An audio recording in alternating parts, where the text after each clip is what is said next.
Grand Prix Nummer 2 in Saudi-Arabien, dieses Mal bei Nacht. Ich glaube, die letzten Male sind wir hier immer bei Tag gefahren. Also in F1 22 war irgendwie jede Strecke bei Tag. Bin mal gespannt, wie sich das mit dem Wetter dieses Jahr verhält.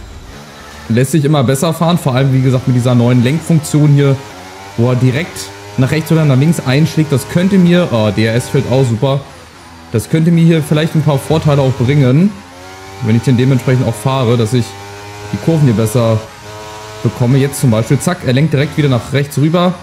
Sieht noch ein bisschen unorthodox aus hier. Aber egal, wir haben den 3. Platz belegt im ersten Rennen, was ich wirklich nicht gedacht hätte.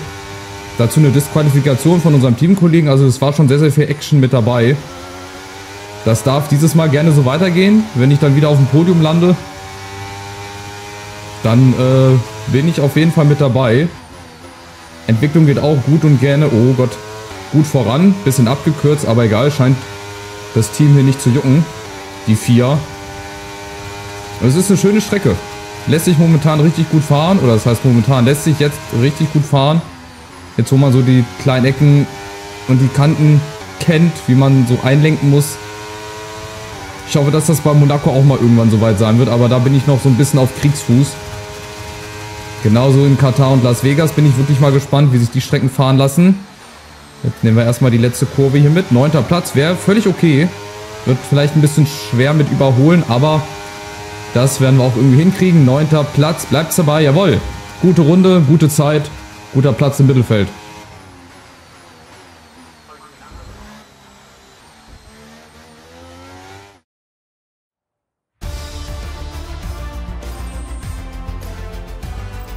Mit dem Ende des Qualifyings werfen wir einen Blick auf unsere Top 3. Perez, Hamilton und Carlos Sainz. Das war's mit dem Qualifying. Jetzt können wir uns aufs Rennen freuen. Morgen sind wir live und ohne Unterbrechung beim großen Preis dabei. Also auf gar keinen Fall vergessen einzuschalten. Ja, Hamilton war ja im letzten Rennen so ein bisschen der Leidtragende. Der ist in die Box reingefahren und kurz danach war ja der Unfall in Kurve 1, wo er dann quasi auf den 19. oder 18. Platz gefallen ist. Vielleicht macht das diesmal besser, aber auch wir stehen gar nicht so schlecht da. Von daher starten wir rein. Auf geht's! Dann wollen wir mal von Position 9, genau in der Mitte, Guanyu, Bottas unter anderem, Gasly, Alonso vor uns. Ich bin sehr, sehr gespannt, wie uns dieser Start hier gelingt. In Bahrain sind wir ja förmlich an allen vorbeigeflogen. Hier wird es ein bisschen kritischer. Oha, kurz das Auto wieder gerade kriegen. Direkt hinter unserem Teamkollegen und Leclerc, ja, gar nicht schlecht. 7. Platz. Haben wir erstmal gut hinbekommen. Mal gucken, ob Norris wieder ausscheidet. Und jetzt müssen wir uns erstmal hier ein bisschen einreihen. Aber ist egal, nehmen wir mit. Guten Start eigentlich gehabt und jetzt halt vorne versuchen, zumindest auf den langen Abschnitten zu überholen. Und keine Zeitstrafe zu holen. Ich weiß gar nicht, wie die Regeln... Oh Gott. Also auch die Curbs dieses Jahr, muss ich sagen, die sind irgendwie ein bisschen schwieriger zu befahren. Da bleibst du einfach gerade. Sonst bist du ja immer mal nach links und rechts ausgebrochen auf den Curbs. Aber du bleibst wirklich kerzengerade drauf. Und Norris bleibt sogar drauf stecken in Bahrain. Das habe ich auch noch nie gesehen. Der ist gar nicht weggekommen. Der hat da rumgestrampelt wie so eine, wie so ein Maikäfer. Marienkäfer auf dem Rücken. Da hat er so viel Gas gegeben, da sind die Reifen durchgedreht. Da ist Rauch aufgestiegen, aber er konnte nicht weg. Und jetzt halt die Chance für uns. Vielleicht gleich mal mit ERS hier an ihm vorbeizuziehen. Das könnte eine gute Gelegenheit werden. Wenn er den Platz macht. Ja, könnte knapp werden. Ich will jetzt auch nichts riskieren, nicht schon in der ersten Runde. Aber sofern die Lücke da ist, Achtung, Norris muss ein bisschen später bremsen. Das klappt soweit, ja, direkt neben uns. Aber Position 6. Sehr, sehr schön gemacht. Da gibt es die nächsten Überholmanöver vorne. Das wird eng, das wird ganz, ganz eng hier. Ja, Norris kommt schon wieder, er versucht Gegenangriff. Klappt aber nicht. Und vorne auch Verstappen gegen Hamilton. Sergio Perez muss natürlich auch einiges wieder gut machen nach seinem Dreher. Wenn das so die ganze Saison über lang ist, sehr, sehr spannend, dann bin ich sehr, sehr zufrieden. Dann können wir auch vielleicht in Monaco bestehen. Oder Singapur oder wo hatte ich noch Probleme? Aserbaidschan. Obwohl ich da eigentlich auch sonst immer gut fahre. Aber gut, steckst halt nicht drin, ne? Die Entwicklung geht auch weiterhin voran. In allen Bereichen. Ich habe auch das Gefühl, es gibt weniger zu upgraden irgendwie. Ich glaube, mehrere Teile wurden zusammengefasst. Obwohl in den Bereichen selber sieht man zum Beispiel bei der Chassis, da gibt es insgesamt 27 Teile, die man upgraden kann. Es kommt mir halt so vor, als wäre das alles ein bisschen zusammengepresst worden.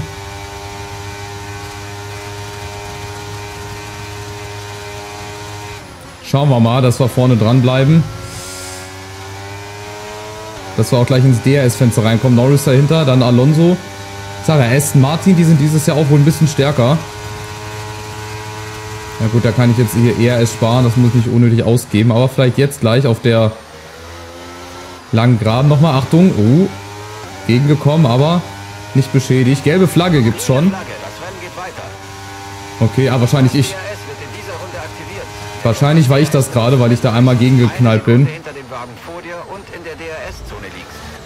Aber überraschenderweise, dass mein Frontflügel nicht beschädigt wurde. Oh, jetzt gibt es auch schon den ersten Ausfall. Das muss ein Alpha Tauri sein. Oder? Nee, grüne Flagge. Geht weiter. Geht er in der Boxengasse? Ja, ist in der Boxengasse drin, wer auch immer. Einer von den Alpha-Männern. Also ich finde diese Neuerungen, je öfter ich die fahre oder je öfter ich hier lenke in diesen engen Kurven, desto besser ist das. Und das hilft auch wirklich. Also das wird mir definitiv in Ungarn helfen. Ich weiß auch schon wo, in Sektor 2. Definitiv hätte ich da besser durchkommen. Ob ich da noch besser fahre und besser dann in Endplatzierung bin, keine Ahnung. Monaco könnte mir auch helfen, eventuell. Und hier ja bislang auch. Was ist eigentlich immer dieses Brummen? Ist der Heli über uns? Ich habe die ganze Zeit irgendwie so ein Brummen. Irgendwie in-game, oder ist das einfach so? Sounds, die scheinen sich wahrscheinlich auch ein bisschen verändert zu haben. So, DRS. Ah, Mist. Aufpassen hier. Das geht nicht immer gut. So, Leclerc hat auch den Heckflügel auf, vorn die anderen auch. Oh, das wird gleich ein Gehaue da in der Kurve. Achtung. Hamilton vor Sainz. Verstappen nur Vierter. Leclerc versucht's. Gegen Verstappen. Oh, weia, das wird eng. Ich halte mich da lieber zurück. Obwohl, eigentlich wäre ich da auch gerne mit dabei. Mittendrin. So, was macht er jetzt? Verstappen Fünfter, Leclerc schafft's nicht. Hamilton Dritter, Sainz Zweiter. Der Perez vorne, der hat ein bisschen, oh, Abstand. Verstappen Fünfter. Und der muss sich jetzt auch erstmal zurücknehmen. Der ist jetzt nämlich Sechster. So. Einmal durchgereicht worden, von vorne nach hinten.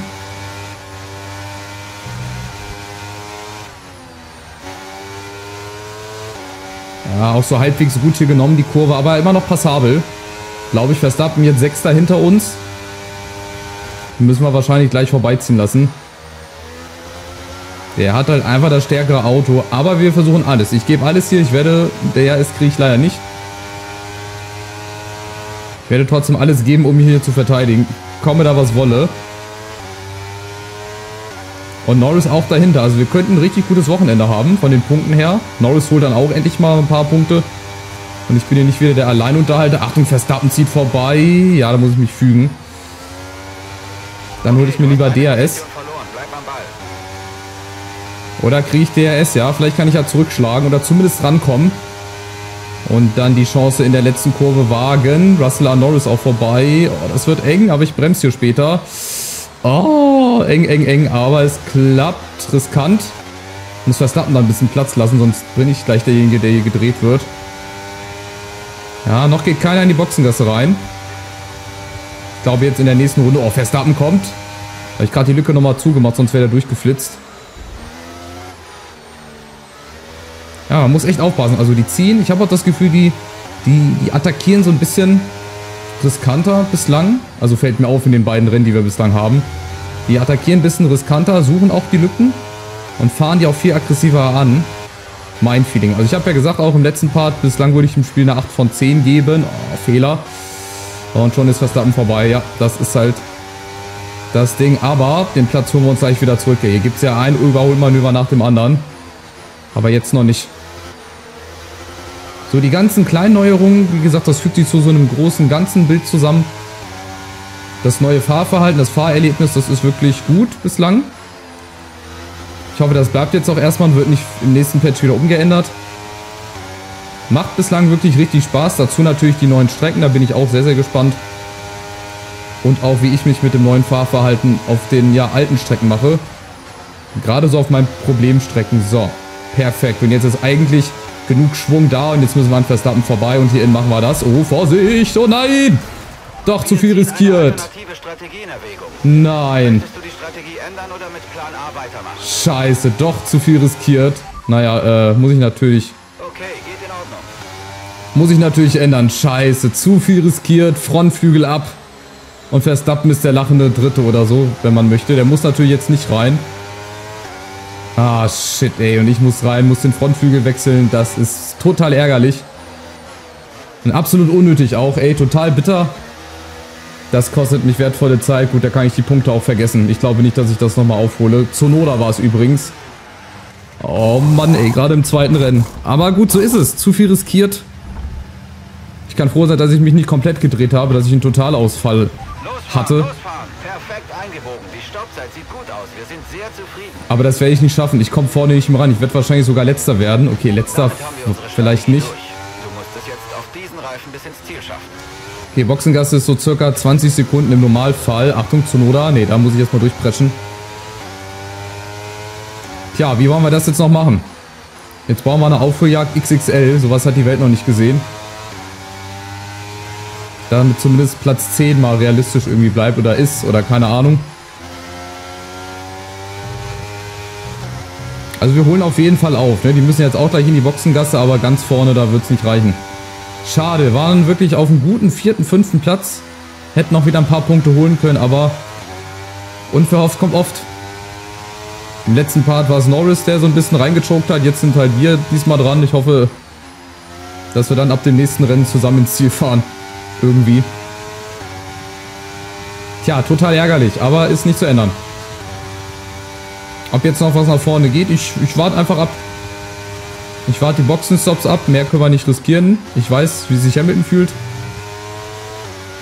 Hier muss jetzt hier alles raushauen. Ne? Hier ist es passiert. Hier einfach ein bisschen zu eng.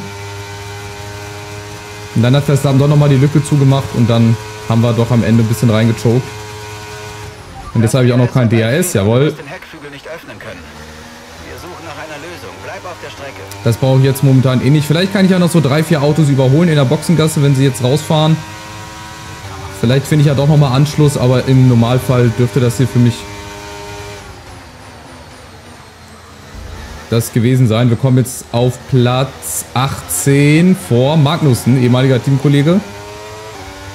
Dann hinter Ocon und hinter Albon. Tja, ob sich da jetzt noch was ausmalen lässt. Wir haben eigentlich ein schnelles Auto, ne? Ich meine, das muss man auch immer dazu sagen. Wir sind jetzt nicht viel schlechter als die Kollegen vor uns. Oh, Achtung, gelber Sektor. Ja, das war ich wahrscheinlich. Ja. Das dürfte ich wahrscheinlich wieder gewesen sein, oder? Nee, ist vor uns. Ocon gegen Albon. Ach, Bottas! Bottas, da raucht's. Oh, weia. Nächster Ausfall. Oder was heißt nächster Ausfall? Bottas mit Motorschaden raus. Also auch hier wieder ganz viel Action. Einmal ein Unfall, einmal ein Motorschaden. Also es wird bislang nicht langweilig. Wir haben sehr, sehr viel geboten hier. Und vielleicht habe ich ja jetzt die Chance, gleich 2 Leute zu überholen. Ocon und Albon.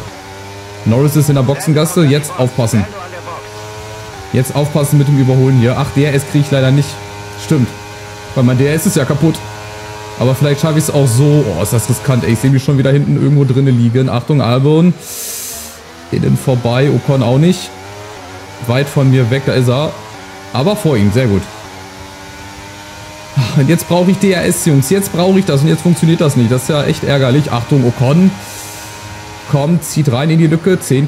ist Albon. Wir sind 11. dann. 12. Also wir sind noch nicht ganz raus. Was machen Sachen? In Sachen Platz 10 und ein paar Punkte wenigstens. Safety Car kann ruhig auch mal rauskommen. Ich finde, der Bottas, der steht da ganz schön ungünstig. Oder vielleicht müssen erst wieder ein paar Schaulustige vorbei und Videos machen. So, nächster Versuch. Ich brauche DRS, ey, das gibt es nicht. Vielleicht ganz außen vorbei, Stroll und Albon. Nee, das ist zu riskant. Ich muss hier hinterbleiben und auf DRS hoffen. Hinter Ocon, okay.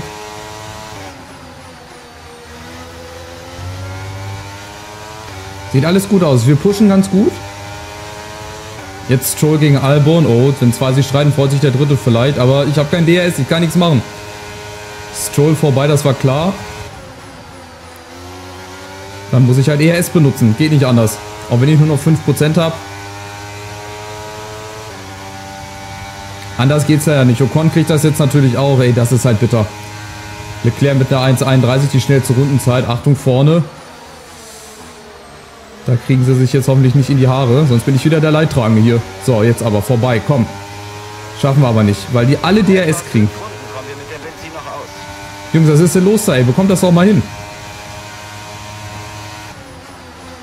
In der letzten Runde brauchen sie es mir dann auch nicht mehr geben. Achtung. Vielleicht, wenn ich hier früher Gas gebe. Oh, das ist ganz, ganz schwer, aber das sollten wir schaffen. Komm, komm, komm. An Albon vorbei. Der zieht jetzt mal zurück. Hoffentlich. Ja, sehr gut. Und... Du bist auf P11. Du bist auf P11 vorgefahren. Reicht noch nicht für einen Punkt. Also einen Punkt will ich zumindest mal haben.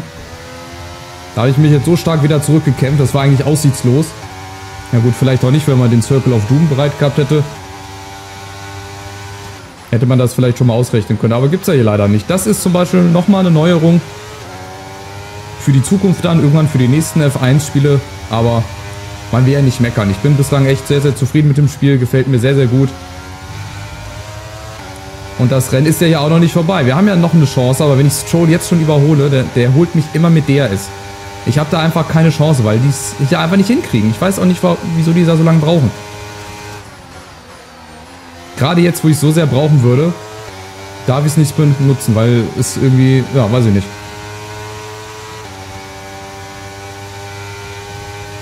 Ja, weil es halt irgendwie nicht geht. 3 Runden haben wir dann gleich noch. Und das ERS ist, das muss ich jetzt auch ein bisschen haushalten.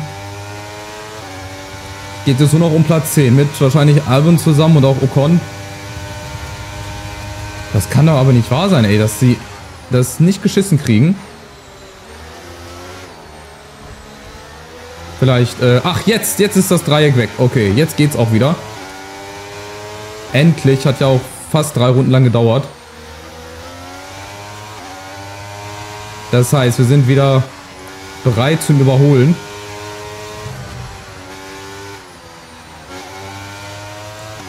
Ich muss halt dranbleiben. Ich darf mir jetzt keinen Dreher hier leisten, weil dann ist eh vorbei. Also ich muss dranbleiben. Klar, ein bisschen risikoreich. Viel Risiko und ohne DRS hier auf Platz 10. Und das sollte ich jetzt gleich schon bekommen, wenn ich jetzt hier einmal gut vorbeifahre.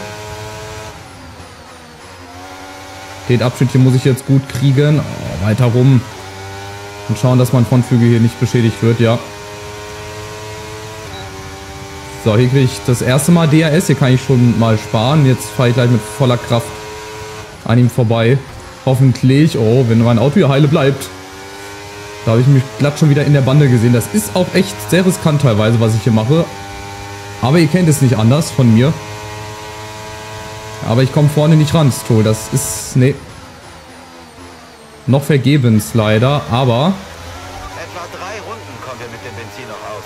Wir haben ja noch ein paar Chancen. Vor Gasly ist dann auch eine größere Lücke. So, aber jetzt vielleicht. An Stroll vorbei mit ERS und DRS. Jawohl, das sollte reichen. Vorsicht, außen vorbei, hier innen. Ja, klappt, klappt, klappt. Ist genug Platz für alle. Jawohl. Platz 10.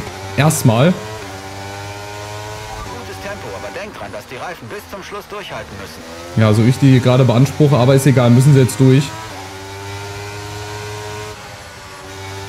Müssen sie durchhalten. Oh, nee, und das meine ich, ey, auf den Curbs. Wenn du da einmal drauf bist, ich kürze jetzt mal ab. Oh, ich krieg keine Strafe. Hä, was ist das denn? Ich habe keine Strafe bekommen, das war doch voll Abkürzung. Okay.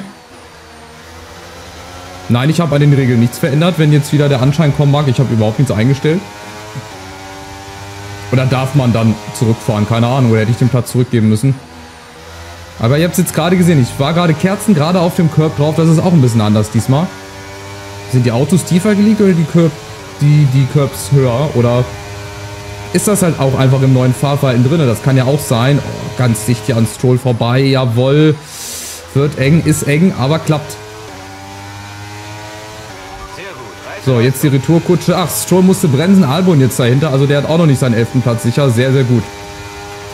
Hat mir erstmal ein bisschen Luft verschaffen, aber... Oh, ihr seht schon, wie die angepusht kommen. Weil die sich alle gegenseitig in die Tasche stecken wollen. Ja, und Stroll kommt jetzt. Der wagt den Angriff. Norris ist 8. Der wird eine gute Top-10-Platzierung jetzt haben. Da kommt er angeflogen, aber er schafft es nicht. Nee. Das schafft er Gott sei Dank nicht. Also gut, die Curbsy werden diese Saison auch meine Freunde. Da muss ich auch aufpassen. Da habe ich auch meine Strecken dabei, wo die mir auch große Probleme machen können. Miami zum Beispiel, glaube ich, gleich am Anfang. Zandvoort ganz spontan. Oh, hier natürlich auch. Oh, das zum Beispiel auch wieder. Wie in so einer Schiene. Das ist jetzt schon zum zweiten Mal und wieder hinter Stroll und wieder kriege ich keine Strafe. Das ist jetzt schon zum zweiten Mal in Folge, dass ich so gerade über den Curb rüberfahre. Und mir hier Platz 10 so ein bisschen zunichte mache, selber verschuldet. Aber wir haben gleich noch eine Runde, das ist es ja. Wir haben gleich noch eine Runde. Da wird nochmal alles rauskommen. Wir werden DRS bekommen. Ich werde hier alle Geschütze auffahren. Ja, alles was in meiner Macht steht, um hier doch noch den 10. Platz zu holen. Obwohl er auch eigentlich total aussichtslos schien. Nach dem Dreh habe ich echt gedacht, wir werden so 17., 16. Aber da haben die anderen nicht die Rechnung ohne mich gemacht. Ja, reicht auf jeden Fall. Hier reicht es auf jeden Fall erstmal um an Stroll vorbei. Achtung, oh, der zieht wieder früher nach innen. Oh, wieder der kurze Dreher, die Berührung. Aber diesmal bleiben wir beide drauf und ich kriege DRS. Ich kriege DRS. So, jetzt mal gucken, wer hier der Schnellere ist von uns beiden. Kopf an Kopf. Oh, der zieht rüber. Eine Runde jetzt noch. Komm, das schaffen wir. Das kriegen wir verteidigt.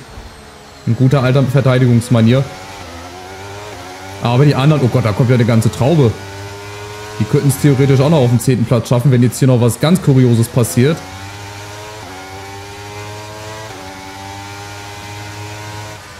Aber ich hoffe mal nicht jetzt. Achtung hier, den Curb.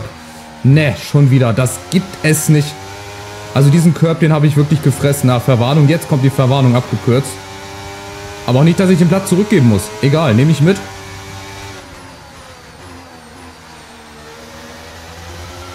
Meine Freunde, die Curbs. Echt.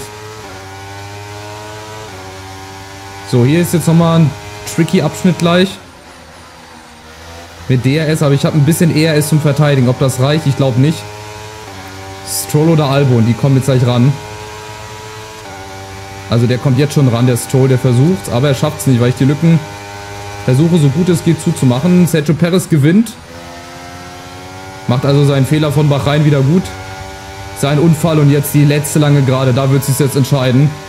Hole ich diesen einen Punkt. Oh, Stroll, der hängt mir wirklich hinten drinne. Der hängt mir wirklich ganz tief hinten drinne, aber er schafft es nicht. Oder, oh, das sind Millimeter. Das sind Millimeter. Letzte Kurve und noch einmal Gas geben. Oh, das wird ein Fotofinish. Das wird echt ein Fotofinish. Nein, und er nimmt mir doch den 10. Platz weg. Nein, das gibt's nicht. Auf den letzten Metern. Platz 11. Boah, Wahnsinn. Schade, ja, da hatte ich den Nachteil, weil ich kein DRS mehr hatte. Shit. Aber war cool. War trotzdem spannend, hat Spaß gemacht. Bis zum Schluss. Aber am Ende ziehen wir leider den kürzeren. Es war ein großartiges Rennen und eine erstklassige fahrerische Leistung, die Red Bull heute den Sieg gebracht hat. Stefan Römer, ein überwältigender Sieg heute. Was haben Sie besser gemacht als die anderen? Ich glaube, die Umstände haben heute perfekt zum Wagen gepasst. Der Wind, die Temperatur der Strecke, einfach alles. Die Autos erwachen erst dann so richtig zum Leben, wenn die Reifen die richtige Temperatur haben. Je leichter man also diese Temperatur halten kann, desto besser verläuft das Rennen für einen. Und genau so ist es gelaufen. Der Wagen hat sich da draußen einfach wohlgefühlt. Hier kommen die Sieger von heute. Das Team von Red Bull hat in letzter Zeit hervorragende Arbeit geleistet. Man sieht deutlich, dass sie sich gesteigert haben und können deswegen auch stolz auf ihren heutigen Sieg sein.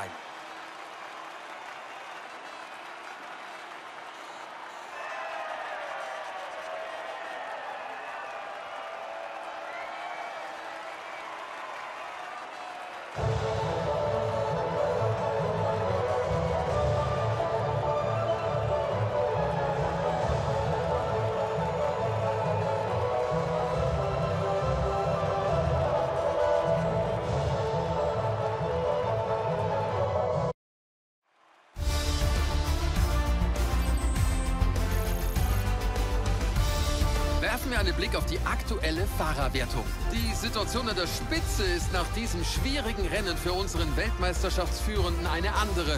Der Abstand hat sich verringert. Wir haben heute einige beeindruckende Leistungen auf der Strecke gesehen, Stefan, aber wer ist für dich der Fahrer des Tages? Max Verstappen schien sich heute ohne jegliche Mühe seinen Weg durch die anderen Fahrer hindurch zu bahnen. Er ist definitiv mein Fahrer des Tages. Kommen wir zu den Konstrukteuren. Red Bull zieht in der Rangliste weiter davon. Auch das Team von Mercedes hat sich wieder stark in Szene gesetzt und Boden in der Rangliste gut gemacht. Wow, das war auf jeden Fall ein aufregendes Wochenende in der Formel 1. Begleiten Sie mich und Stefan bald wieder, wenn wir mit mehr Formel 1 Action zurück sein werden. So sieht es aus. Schade, wenn wir normal gefahren wären, wenn wir den Unfall nicht gehabt hätten, wären wir jetzt so da, wo Russell vielleicht ist oder vielleicht auch Sainz. Tja, am Ende dann Fotofinish leider verloren. Ihr seht, wie knapp das da war. 0,005 Sekunden waren es am Ende. Schade. Naja, wie sieht es hier in der Rangliste aus? 7. Platz immer noch. Jetzt hat Norris mal ein paar Punkte für uns geholt. Also wir wechseln uns so ein bisschen ab. Ja, war auf jeden Fall spannend. Hat Spaß gemacht. Wenn die ganze Saison so verläuft, bin ich sehr, sehr zufrieden. War wirklich sehr, sehr cool. Tja, sehr, sehr ärgerlich, wenn man mal bedenkt, dieser eine Dreher. Aber so schnell kann es gehen in der Formel 1. Unfälle passieren. Und dann haben wir eigentlich auch noch das Bestmögliche da rausgeholt. Und wären wir in der letzten Runde halt auf dem 11. gewesen, dann hätten wir halt nochmal DRS gehabt. Dann wären wir, glaube ich, nochmal die 1-2 Meter schneller gewesen. Aber ihr seht, wir sind halt auch noch nicht so weit. Wir kriegen aber jetzt hier unsere geupgradeten Sachen. Das heißt, wir gehen ja auch immer weiter nach oben. Sind jetzt mit Williams und ja, Alpine ungefähr auf einer Höhe. Das passt eigentlich. Wir können eigentlich auch jetzt, obwohl warten wir nochmal. Obwohl ist dann wieder eine Woche vorbei, ne? Das heißt, je schneller wir hier die Upgrades machen, desto besser ist es eigentlich für uns. Guck, ich habe das Gefühl, hier gibt es auch viel weniger. Also hier nicht, aber irgendwie hier gibt es nur 2 Bereiche. Gab es die beim letzten Mal auch, bei der Chassis nur 3, bei der Aerodynamik. Oder kommen die erst noch? Werden die erst noch freigeschaltet? Na, machen wir auf jeden Fall hier mal ein Upgrade. Und die anderen Ressourcenpunkte, die kriegen wir jetzt gleich. So, eine Woche vorbei. Zack, 450 kriegen wir. Kabelbaum. Event-Chassis-Abteilung. Aha, die Zeit im Simulator hat sich gelohnt, aber die Chassis-Abteilung war enttäuscht, dass du nicht zum Meeting kommen konntest. Okay, habe ich das aber nicht gesagt, dass ich da hinkomme? Naja. Aha. Das haben wir also auch wieder. Überspringen und weiter zum Rennwochenende. Zum nächsten nach Australien. Apropos, jetzt wo ich die Strecke sehe, weil ich daran denke, dass es noch eine Veränderung gibt. In Spanien haben sie jetzt auch Sektor 3, die letzte Passage, die letzten paar Kurven haben sie jetzt auch viel leichter gemacht, indem man nicht mehr in diese enge Rechts-Links-Passage rein muss, sondern dass man quasi einmal eine 90-Grad-Kurve macht, eine leichte und dann direkt durchfahren kann.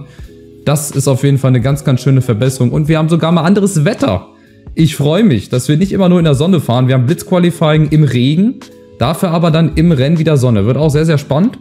Das hat mich auch im letzten Spiel so ein bisschen gestört, dass es dann nur Sonne gab. Also ich kann mich an kein Grand Prix erinnern, wo wir irgendwie einmal selbst bei Nieselregen gefahren sind, oder? Moral niedrig. Okay, woran liegt das? Aber hier sind doch auch jetzt Upgrades freigeschaltet worden, da auch. Durch den Kabelbaum. Ah, Halo auch. Machen wir mal die Heizdecken hier, können wir ein Upgrade machen. Dann kommt nämlich schon Aserbaidschan. Wie steht es überhaupt hier bei den einzelnen Bereichen? Da sind wir drittletzte bei der Aerodynamik. Okay, ganz hinten. Hier sind wir Dritter bei der Chassis. Beim Antrieb sind wir auch Vierter. Da ist zum Beispiel auch Alpha und Haas ganz, ganz oben. Wir sind sogar vor Red Bull. Also ihr seht, summa summarum können wir auch mit den anderen mithalten. Und bei der Strapazierfähigkeit sind wir auch Vierter. Also bei Aerodynamik müssen wir echt zulegen.